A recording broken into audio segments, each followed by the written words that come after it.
안녕하세요. 해송의 무속 이야기입니다. 오늘은 저번 시간에 이어 한경도 산천굿에 대해 이야기해 보도록 하겠습니다. 한경도 망부굿은 3, 4일이 걸리는 대규모의 굿에서부터 하루를 요하는 굿도 있고 대부분은 사람이 죽은 지 7일째 행합니다. 한경남도에서는 사람이 죽으면 죽은 후 3년 만에 좋은 날을 택하여 세난굿을 합니다. 이때의 굿은 굿을 의뢰한 제갓집에서 합니다. 여러 자료들에 따르면 망부굿은 사람이 죽은 지 7일 만에 하느냐 3년 만에 하는 굿을 행하는 시기에서 차이가 나지만 망부굿은 망자를 저성으로 천도하기 위해서 치르는 굿이라는 점에서는 일치하고 있음을 확인할 수 있습니다. 한경도와 가장 가까운 강원도와 동해안 및 충청도 지역의 오곡굿, 서울 경기 황해도 지역의 진호기굿, 평안도의 수왕굿, 전라도의 일대의 식긴굿, 제주도의 시양맞이 등이 명칭을 달리하면서 제각기 다른 형태로 망자천도굿을 구현하고 있습니다. 첫 번째는 부정풀이, 주무는 평상복을 입은 채로 제단 앞에 앉아서 장구를 치며 부정풀이를 칭송합니다. 조무이인도 평상복 차림으로 주무 옆에 앉아서 노떼아와 바라를 쳐서 반주합니다. 무신은 부정을 대단히 싫어하기 때문에 물리적인 부정은 물론 보이지 않는 즉 비물리적인 부정까지도 제거하여 무신이 내리도록 식장안을 깨끗이 합니다. 토색굿은 백반, 국, 떡, 술, 나무 등 소량으로 간소하게 공개한 제상을 마당의 한 기둥이나 뒷뜰에 차려놓고 제상 앞에 주무 혼자 앉아서 장구를 치며 토색굿 무가를 부릅니다. 집터의 토주신에게 굿의 행식을 알리고 굿의 덕을 잊게 해달라는 뜻으로 행합니다. 행식이 끝나면 제수는 모두 거두 마당 한 구석에는 대문 밖으로 버려집니다. 성주굿은 성주상을 차린 뒤 평복 차림으로 앉아서 성주신에게 굿을 알리는 무가를 부릅니다. 성주신에게 행식을 알리고 심덕을 잊게 해달라고 기원하는 절차이기도 합니다. 또 문열이 천수는 주무가 흰 장삼을 입고 흰 꽃가를 서사하는 곳으로 사망 후 저성에 간 망자가 다시 이성의 천도굿을 받기 위해 돌아오는 과정을 서술하는 내용입니다.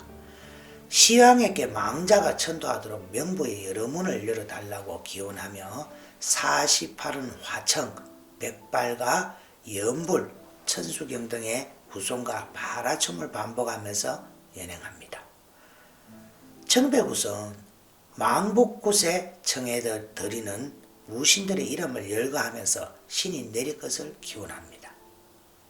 안친굿은 주무는 큰 상 앞에 앉아서 지성을 다하여 여러 무신에게 지성을 드린다는 뜻으로 감천에 설화가 담긴 무가를 구성합니다.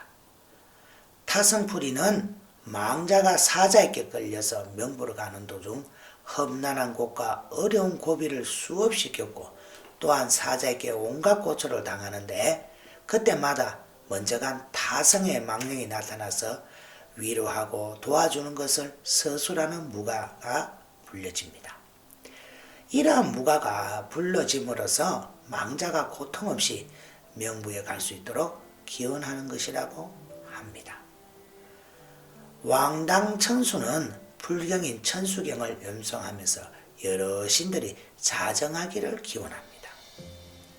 신성굿은 난성군성인, 지명구성인을 비롯하여 각 방위 신인, 지정과 각종 조왕, 오방신장, 각종 간주, 동서남부 각 바다의 용왕들을 청배 드려서 망자의 안주와 유족의 길복을 기원하는 무가를 노래합니다.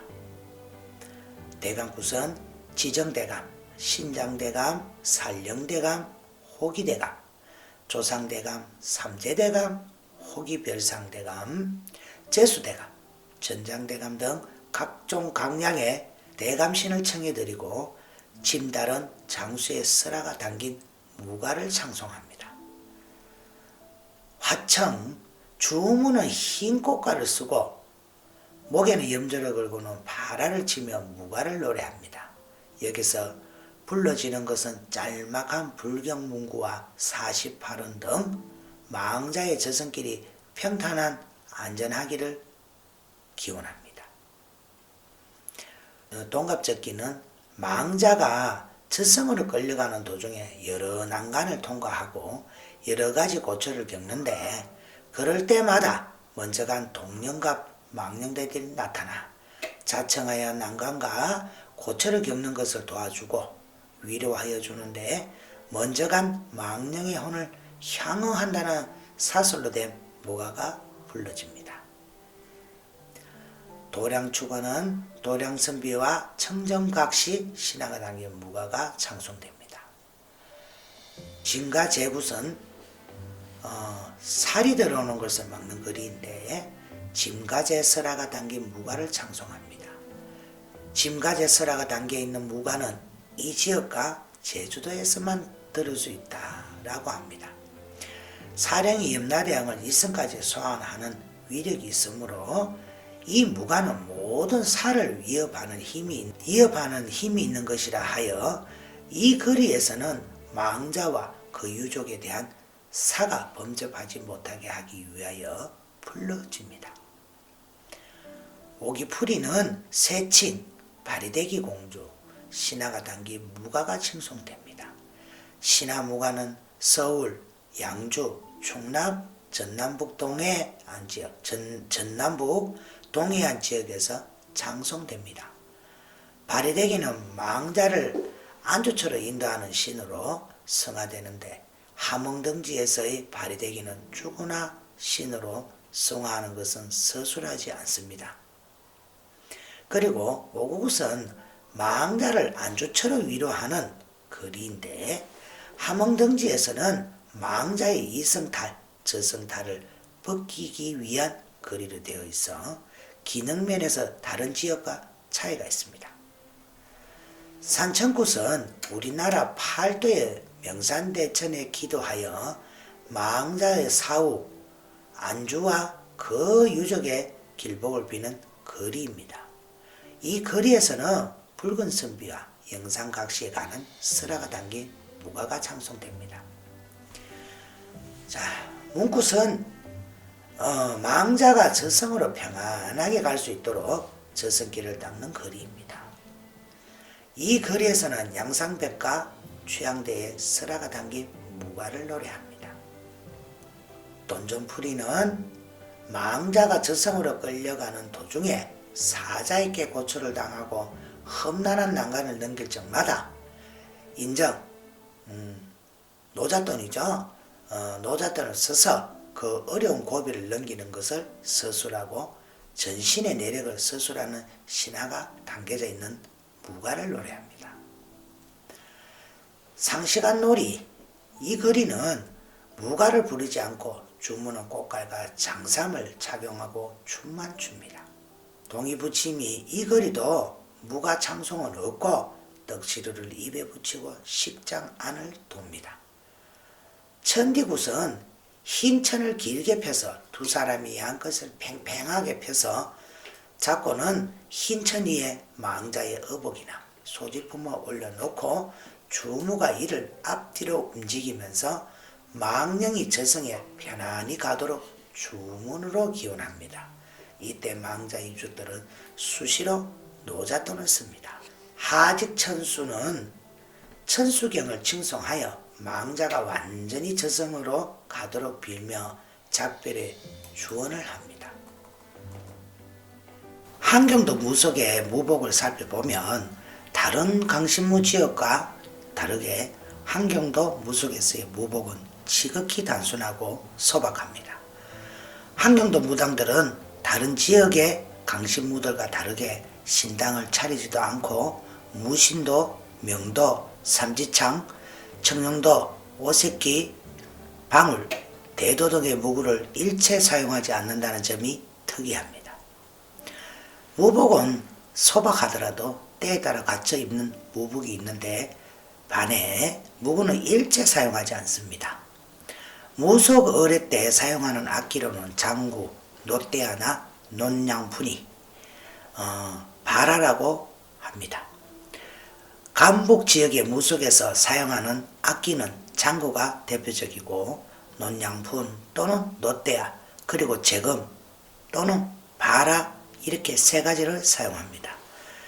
삼현육각을 쓰지 않는다는 것은 피리, 대금, 해금 등의 선율 악기나 간악기가 사용되지 않는다는 것입니다. 모든 무속에서 사용하는 장구가 한경도 망북굿에서도 주요 악기로 사용되며 특히 불교적 국거리에서 사용하는 재금이나 바라가 감북 지방 무속에서 사용되는 것은 망북굿 제차에서 보았듯이 불교와의 섭합적 성격이 높다는 차원에서 이해가 용이한 부분입니다. 논양푼이나 노떼아는 직 역할을 할 수 있는 사물로 여겨집니다. 망북굿의 장차림을 보면 행식장의 제단은 큰 산과 곁상으로 꾸며져 있습니다. 큰 산에는 백반, 국을 비롯하여 각형 각색의 떡과 여러 가지의 과일, 소고기, 어물, 적, 나물, 술 등의 풍부하고 성대하게 공개하였으며 각종의 조화로 장식하고 촛불 2개를 켜고 향불도 피웠다라고 합니다. 노수저를 쓰며 은수저는 쓰지 않습니다. 이유는 은은 신이 기피하는 것으로 은이 있는 곳에는 신이 내리지 않는다고 생각하기 때문입니다.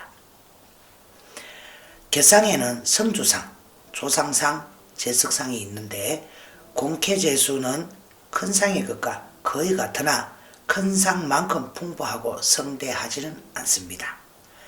성주상에는 면사를 숟가락에 감은 것과 흰 살을 더 공개하고 제석상은 소고기 어물이 없는 소찬상을 올렸습니다. 또 산천굿의 상차림을 보자면 산천굿은 다음에는 식상 8개의 배와 사자의 옷을 올립니다. 무는 검은 옷을 입고 사자의 갓을 쓰고 장구를 치면서 계림, 팔도 명산 노래를 부릅니다. 이는 영혼은 극락으로 가더라도 뼈는 명산 중에 명산에 묻혀 있도록 기원하는 것이며 8개의 식상은 팔도 명산에 올리는 것으로서 조선민족의 산악 숭배의 모습으로 흥미있는 점이라 생각합니다. 망북굿의 제차를 보면 산천굿은 오기풀이와 문굿의 사이에서 연행되는 굿거리입니다. 오기풀이는 이성에서의 모든 것을 놓고 가라는 의미에서 연행되는 굿거리이고 산천굿은 망자의 육체와 영혼이 각각 명산과 극락으로 편히 가서 안주하기를 기원하는 굿거리입니다. 다음에 문굿은 망자가 저승으로 편히 갈 수 있도록 저승길을 닦는 굿거리이기도 합니다. 오기풀이와 산천굿 그리고 문굿으로 연행되는 일련의 과정을 보면 망자를 천도하기 위한 절차가 순차적으로 거듭 진행된 것으로 파악됩니다. 그 중에서 산천굿은 천도굿에서 다른 굿거리들이 망자의 영혼을 위로하며 천도를 기원하는 것과 다르게 망자의 영혼뿐만 아니라 육체의 일부인 뼈를 산천에 뿌려 명산이 되기를 기원하고 있다는 점이 독특하기도 합니다. 다른 굿거리와 같이 망자를 천도하는 성격에서는 같지만 망자의 뼈를 산천에 뿌려 다른 차원의 망자의 천도를 기원하고 더불어 유족의 길복을 기원하는 이와 같은 산천굿의 독특함은 산천굿에서 구성되는 본풀이를 통해 일정 정도 해석될 수 있으므로 이후 작업에서 이러한 해명이 이루어질 것입니다. 서사무가로서의 산천굿은 붉은 선비와 영상각시가 나오는 서사무가가 불려집니다. 붉은 선비와 영상각시는 하늘에서 덕재하여 각각 지상으로 떨어져 인간으로 태어난 성간낙출 출신이다. 이 둘은 성장하여 혼인을 하게 된다. 혼인 후 붉은 선비는 공부를 하러 떠났다가 돌아오는 길에 스승이 제시한 금기를 어겨 대맹시리의 성천을 방해하게 되고 목숨을 잃는 위기에 처하기도 합니다. 그러나 지혜로운 아내 영상각시에 의해 목숨을 구하고 후에 두 사람은 산천굿의 기운을 마련하고 산천굿 상을 받는 신이 되었습니다. 이와 같은 산천굿 서사무가의 내용은 다른 굿글에서 구성되는 봄풀이와는 성격이 크게 다릅니다. 바로 인간과 자연의 관계를 기본적인 대립항으로 삼고 있는 봄풀이라는 점에서 그렇습니다. 인간이 적대자인 자연의 존재, 이무기를 퇴치하는 과정은 인간의 의지와 지혜로 자연을 극복하고 확장하는 것이라 해석할 수 있으며, 자연을 극복하고 인간의 세계를 확장하는 것이 이 봄풀이의 핵심적 내용이라고 볼 수 있습니다. 이를 통해 산천에 기원하고 산천에게 인간 의탁을 염원하는 것이 봄풀이의 핵심적 주제 가운데 하나입니다. 감사합니다. 오늘 여기서 마치겠습니다.